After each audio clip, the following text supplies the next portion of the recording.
Inside this little white box is the world's most expensive spice, and I'm going to grow it from seed to harvest. Guys, it's future Kevin here. Stay tuned until the end of the video because I'm actually gonna turn this into saffron rice. So a couple days ago, I checked my mail and this little box was on the doorstep. I opened it up and I found these weird little brown balls, and they're not seeds. They're not even bulbs, which is what they kind of look like. In fact, there's something called a corm of the saffron plant. It is the world's most expensive spice by weight. I believe prices are somewhere around $5,000 a kilogram, which puts it even more expensive than some precious metals. And the reason why is very simple. Every single one of these corms will produce what's called the saffron crocus, which is a flower. And you harvest not the flower, which is tiny on its own, but something even smaller. 3 stigma. They're sort of a red-orange right in the middle of the flower. You pluck those 3 off, then those dry, and they basically weigh almost nothing, to the point that getting a pound of saffron, let alone even an ounce, requires hundreds, even hundreds of thousands of flowers. So there's a sprout, but you'll notice this sort of has a weird sheen to it, and these lines run parallel. This is what's called the corm tunic. It's the protective coating around the corm, which almost makes these look a bit fake. As expensive as they are, planting and growing them is surprisingly easy. It's October right now, and there's 2 basic guidelines on how to get saffron in the ground. In warm climates, these corms will go straight in the ground, and then they'll produce something called a cormlet over the course of its life, which is basically the next generation of corms, because saffron will not produce seed that you can then plant and grow from seed. It relies on what's called vegetative propagation. It'll create these little cormlets. Those will grow up as this initial saffron grows its flower and is harvested. You then take those cormlets and plant those ones out next season. If you're in a cold climate, then you might have to dig those cormlets up at the end of the season. But planting, let's get into it. It's very simple. You take your corm just like this. I can even see a little bit of a sprout coming out right now. And I just come down with my tool, 3 inches, 4 inches in my climate, probably about 6 inches in a cold climate. We'll plop it right down in there, cover it up, and rinse and repeat. I have 48 corms here. If you remember, 150 flowers produces 1/32nd of a single ounce of saffron. So if I do my job right in this video, I should get 1/96th of 1 ounce of saffron, which would be the theoretical maximum yield I could get from this crop. So let me go ahead and plant it out, and we'll see how we do. All planted out, we're gonna give it a nice water in, and at this point, we're just waiting to see if they sprout. It's been a few weeks, my friends. We have liftoff on our little saffron corms. Hard to see in a big raised bed like this because they grow in a very weird way. You have this initial shoot coming up, and then these kind of spiky little leaf structures coming out, and there's not a whole lot to do at this point in time. All I'm doing is just making sure I'm keeping them well watered, even though I do have my irrigation. You know, when they're younger, I just wanna make sure I give them a little hand watering. I'm just waiting. I'm really just waiting, and November is the month to wait for. That's when I should start to see them form those flowers. I did plant some in a whiskey barrel in the backyard just to show you an example of container saffron, getting that spacing a little bit tighter, cramming more of them in a smaller space, which isn't harmful. It's actually the way that you're supposed to grow saffron. So we'll see how this one does and the backyard one does in a few weeks. Well, it's been a couple weeks and you would not believe what we found. It might not look like much, but we do have a few saffron flowers coming up. So let's take a quick look. You have your petals, and there's actually more than one flower coming up in some of these spots.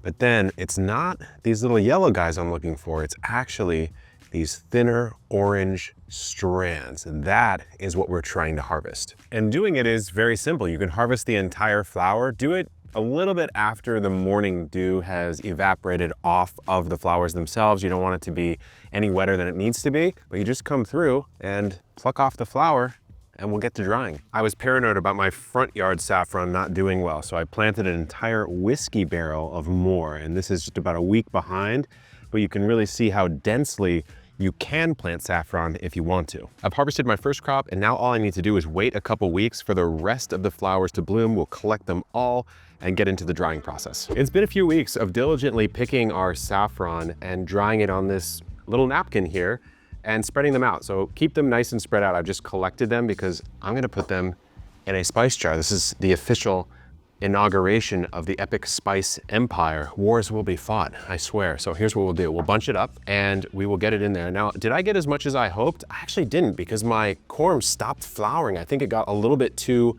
warm here in my climate, but I still have a respectable amount of saffron.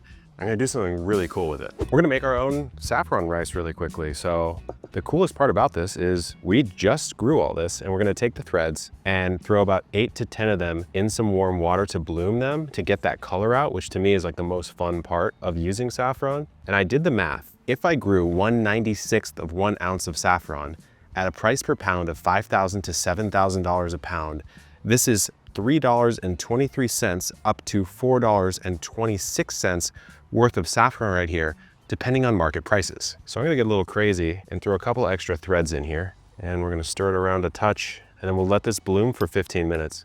We've got a nice bloom going. It's like bright, bright yellow. So now we gotta make our rice. I have some basmati rice here, regenerative, organic.